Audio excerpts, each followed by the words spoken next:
سورہ بقرہ کی تلاوت کی جائے، صبح شام کے اذکار کیے جائیں، صفائی رکھی جائے.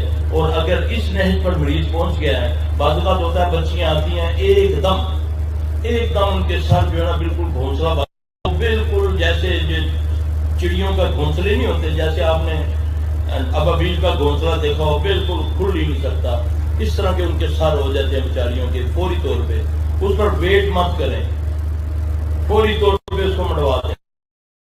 اگر آپ جتنی دیر اس کو رکھیں گی آپ سمجھو کہ آپ پھنس گئی ہیں. آپ اس میں خبیث نے کام کر دیا. اب اسی طرح ایک دم اگر کپڑے پھٹنے شروع ہو گئے ہیں. اب میرے پاس ایک بچی آتی ہے ہماری اپنی، یقین جانے میرے اوپر بیٹھے سے زخم لگتے ہیں، بیٹھے ہمیں وہاں پر نہ، وہ پھر اس کا بھائی ہے مدینہ یونیورسٹی کا، سارا خاندان عالم ہے ان کا، خود